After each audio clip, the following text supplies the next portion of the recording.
नमस्कार बंधुरा आमार गल्पेर आसरे सबाइके स्वागत। आशा करी सकले कुशले आछेन। लोककाहिनी बा रूपकथार गल्प शुनते आमरा सकलेई भालोबासी। आज आमी आपनादेर एई रकमई एकटी लोककाहिनी शोनाबो। आज आमी आपनादेर शोनाচ্ছি इताली देशेर एकटी रूपकथार गल्प। गल्पटिर नाम लम्बा रूपाली नाक। गल्पटी शेष पर्यन्त शुनबेन। भालो लागले अवश्यई एकटा लाइक करबेन और आमार चैनलटिके सबस्क्राइब करे आमार पाशे थाकबेन। आपनादेर सहयोगिता और भालोबासा आमार एकान्त प्रयोजन। शुरू करछि आजकेर गल्प।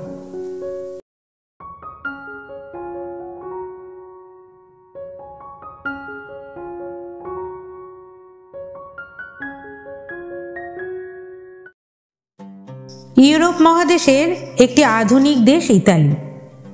ए देशेर प्राचीन जनपदे रयेछे विख्यात विख्यात सब काहिनी। अनेक गल्प काहिनी आमादेर देशेर साधारण मानुषदेर काहिनीर मतोई। एखनकार गल्पटा सेई रकमई एकटी साधारण गल्प। एकजन धोपा तार बউ और 3 मेयेके निये ग्रामे सुखेई बसबास करतो। एक दिन हठात् धोपार मृत्यु हलो। शुरू हलो धोपार बउएर दुखेर दिन। धोपार बউ तार 3 मेयेके निये बेश कष्टे दिन काटातो। दिन भर तारा कापड़ धोयार काज करतो, किन्तु जे टाका पेतो ता दिये तादेर दुबेला पेटेर भातও जुटतो ना। ताई एकदिन बड़ मेये दुःख करे बोललो, मा এই কষ্ট আর ভালো লাগে না। এর চেয়ে দুষ্ট লোকের বাড়িতে কাজ পেলেও আমি গিয়ে করব, বাড়িতে আর থাকবো না। মেয়ের কথা শুনে মা উত্তর দিল, অমন কথা বলতে নেই মা, কার কপালে কি আছে তা কি বলা যায়। এর ঠিক কদিন পর একটি লোক এলো তাদের বাড়িতে। লোকটার পরনে আগাগোড়া কালো একটা পোশাক, হাত পাগুলো কেমন সরু সরু, কিন্তু কোমর থেকে গলা পর্যন্ত বেশ মোটা। নাকটা বকের ঠোঁটের মতো অস্বাভাবিক রকম লম্বা আর রূপোর মতো চকচকে। তবে লোকটা বেশ ভদ্র আর অমায়িক। লোকটি ধোপার বউকে লক্ষ্য করে বলল, আমি জানি 3টে মেয়ে তোমার, একটা মেয়েকে আমার কাজের জন্য দিতে পারো। বড় মেয়ে কথা শুনে লোকটার বাড়ি যেতে রাজি হয়ে গেল, কিন্তু তার মা তাকে আড়ালে ডেকে নিয়ে বলল, মা এরম অদ্ভুত নাকওয়ালা লোক আমি আর কোথাও দেখিনি, আমার কেমন যেন সন্দেহ হচ্ছে। মেয়েটি মায়ের কথার উত্তর দিয়ে বলল, তা হোক, বাড়িতে না খেয়ে কষ্ট করার চেয়ে ওই লোকটার বাড়িতেই আমি যাব। তার মা তাকে অনেক বোঝালো, কিন্তু কিছুতেই সে শুনল না। অগত্যা তার মা রাজি হলো। বড় মেয়েকে সঙ্গে নিয়ে চলল রূপলি নাকওয়ালা ওই লোকটা।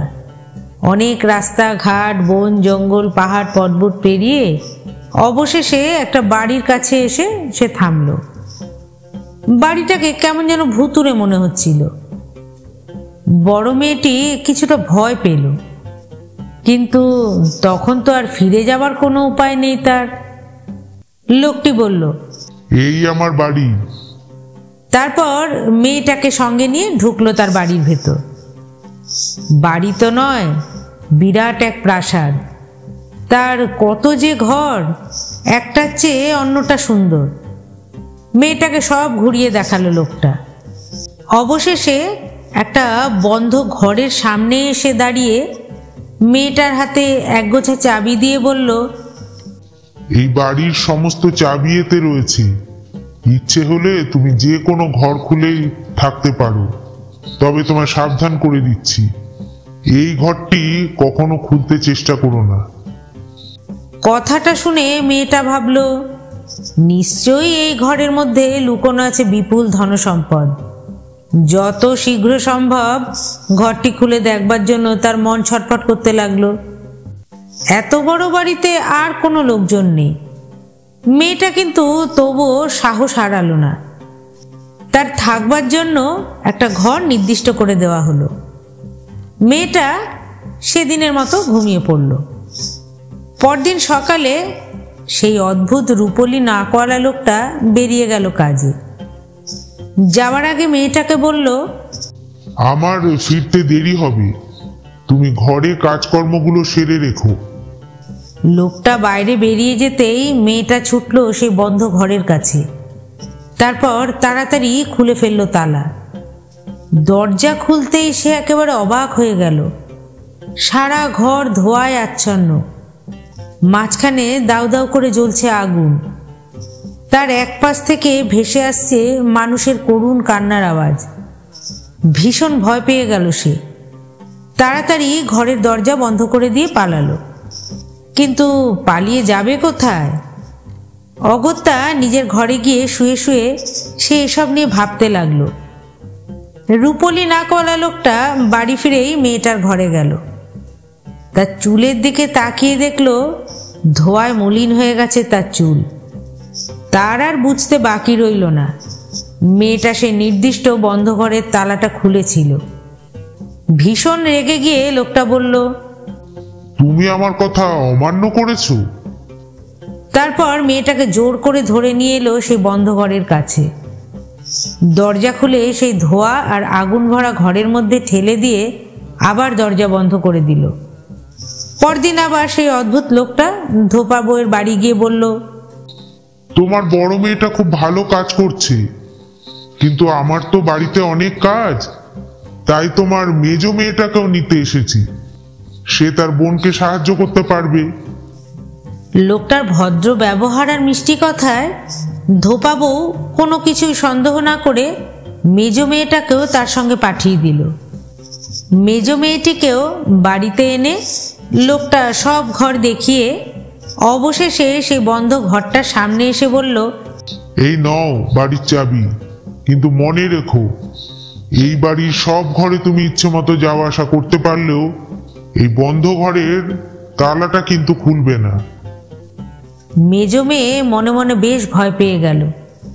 সেই অদ্ভুত লোকটাকেও তার কেমন সন্দেহ হলো। বড় বোনকে না দেখে তার সন্দেহ আরো বেড়ে গেল, কিন্তু সাহস করে তাকে সে কিছুই জিজ্ঞাসা করতে পারল না। রাতের বেলা মেজ মেয়ে ঘুমিয়ে পড়ল। তারপর যথারীতি পরদিন সকালে লোকটা কাজে বেরিয়ে গেল। সে বাইরে যেতেই মেজ মেয়ের মনে পড়ল সে বন্ধ ঘরটার কথা। সে ঘরে নিশ্চয়ই ধনসম্পদ রয়েছে। বড় মেয়ের মতো সেও মনে মনে একই কথা ভাবল। তারপর সাহস করে গিয়ে খুলে ফেলল দরজা। দরজা খুলে সেও একই দৃশ্য দেখল।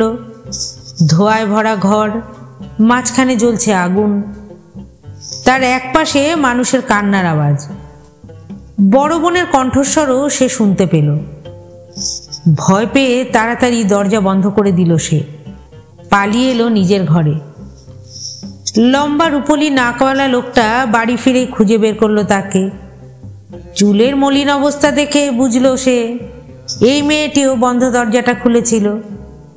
লোকটি কোনো কথা না বলে মেজ মেয়েকে ধরে নিয়ে বন্দি করে রাখলো সেই রহস্যময় ঘরে।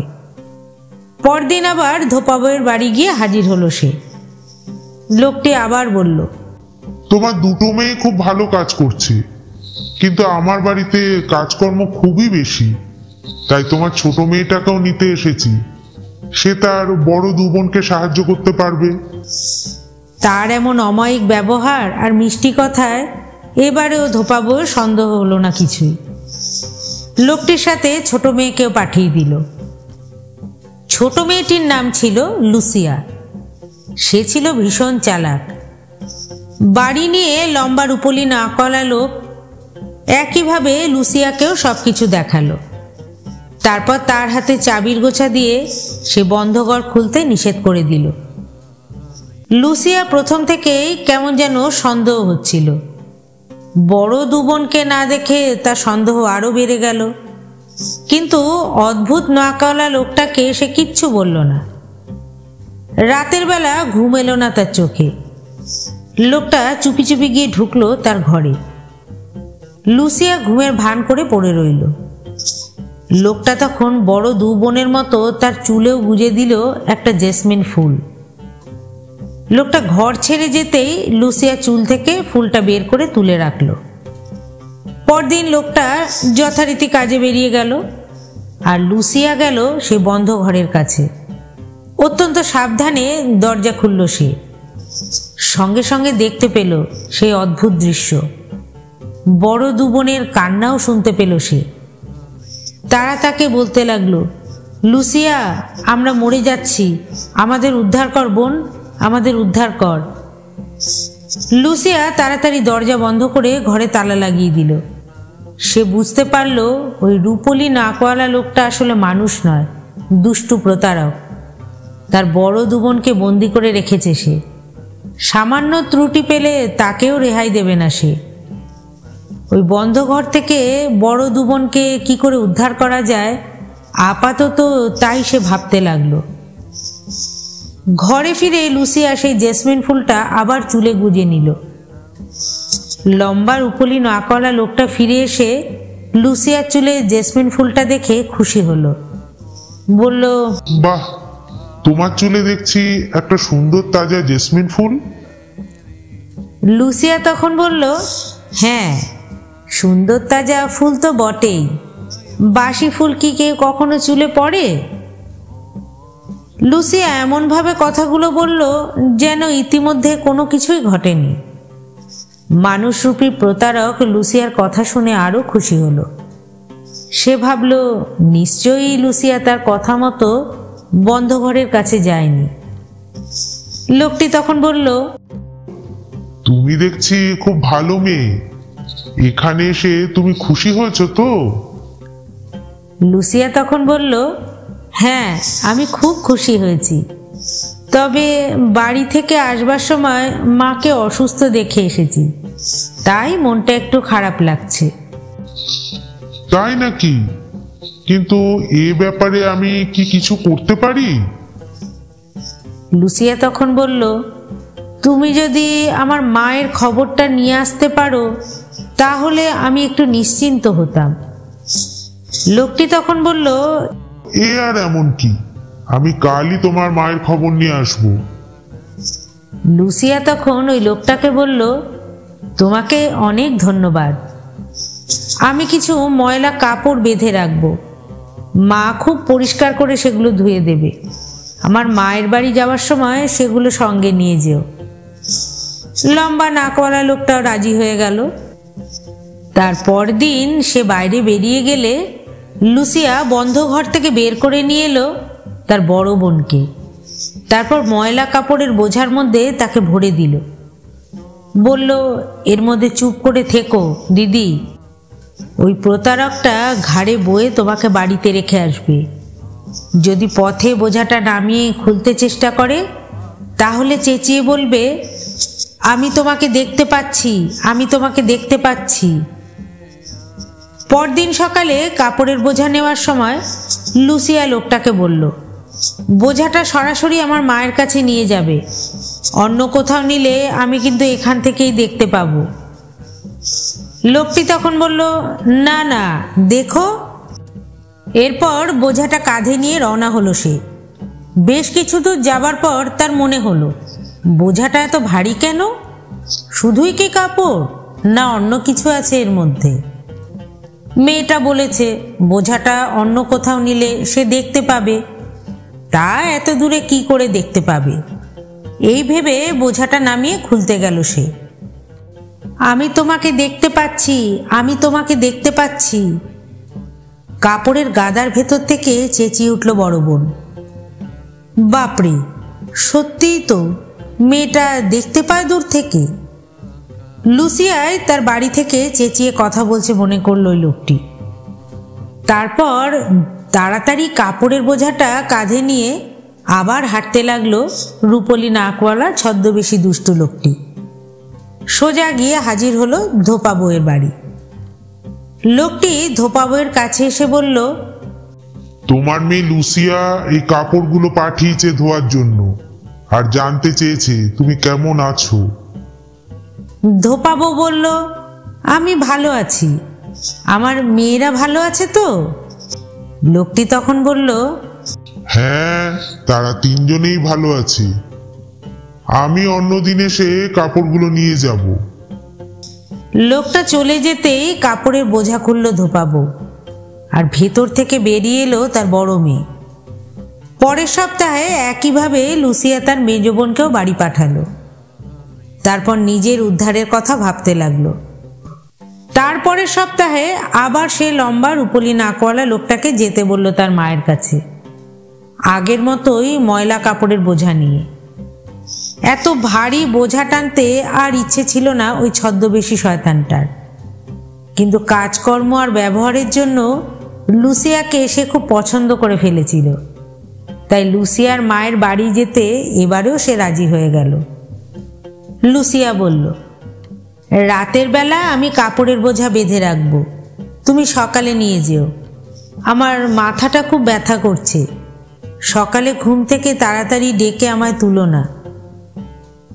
এদিকে লুসিয়া করেছে কি, পুরানো কাপড় দিয়ে খুব বড় একটা পুতুল বানিয়েছে, লম্বায় ঠিক নিজের সমান। তার নিজের মাথার কিছু চুল কেটে লাগিয়ে দিয়েছে পুতুলের মাথায়। তারপর সে পুতুলটাকে শুয়ে দিয়েছে নিজের বিছানায়, আর নিজে গিয়ে লুকিয়েছে সে ময়লা কাপড়ের গাদার মধ্যে। সকালে লম্বা রুপোলি নাকওয়ালা লোকটা লুসিয়ার বিছানার কাছে গিয়ে কাপড়ে ঢাকা পুতুলটাকে দেখে ভাবল, লুসিয়া সত্যি সত্যি ঘুমিয়ে আছে। পুতুলের মাথায় লুসিয়ার চুলগুলো দেখে তার মনে কোনো রকম সন্দেহই জাগলো না। তারপর ময়লা কাপড়ের বোঝাটা নিয়ে রওনা হলো সে। বোঝাটা এবারেও বেশ ভারী। মেয়েটা তো ঘুমিয়েই রয়েছে, আজ আর দেখতে পাবে না। বোঝাটা খুলে দেখি এর মধ্যে কি আছে। পথে এসে এই ভেবে কাঁধ থেকে যেই বোঝাটা নামিয়েছে, অমনি ময়লা কাপড়ের ভেতর থেকে চেঁচিয়ে উঠল লুসিয়া, আমি তোমাকে দেখতে পাচ্ছি, আমি তোমাকে দেখতে পাচ্ছি। ওরে বাপরে, মেয়েটা দেখি ঘুমিয়েও দেখতে পায়। এই মেয়েকে তো বোকা মনে করা যাবে না। এই বলে তাড়াতাড়ি আবার বোঝাটা কাঁধে তুলে নিয়ে হাঁটতে শুরু করলো। ধোপাবুর বাড়ি এসে বলল, বোঝাটা ভেতরে নিয়ে রাখো, আজ আর আমি দেরি করব না, এখনই বাড়ি ফিরব। লোকটা চলে গেলে ময়লা কাপড়ের বোঝাটা খুলল ধোপার বউ, আর তার ভেতর থেকে বেরিয়ে এলো লুসিয়া। দুষ্ট লোকের হাত থেকে তিনটি মেয়েকে ফিরে পেয়ে ধোপা বউ খুব খুশি। এদিকে লুসিয়া ছদ্মবেশীর বাড়ি থেকে আসার সময় অনেক টাকা কড়িও নিয়ে এসেছিল সঙ্গে করে, সুতরাং তাদের দুঃখ কষ্ট অভাব আর রইল না। এরপর ধোপা বউ খুব বড় একটা শক্ত গেট বানালো, যাতে ছদ্মবেশী দুষ্ট লোকেরা আর কোনোদিনও তাদের বাড়িতে আসতে না পারে। গল্পটি এখানেই শেষ হলো। আশা করি আপনাদের ভালো লেগেছে। ভালো লাগলে অবশ্যই একটা লাইক করবেন আর আমার চ্যানেলটিকে সাবস্ক্রাইব করে নেবেন। আবার আসবো আমি এই রকমই আরেকটি গল্প নিয়ে। ধন্যবাদ।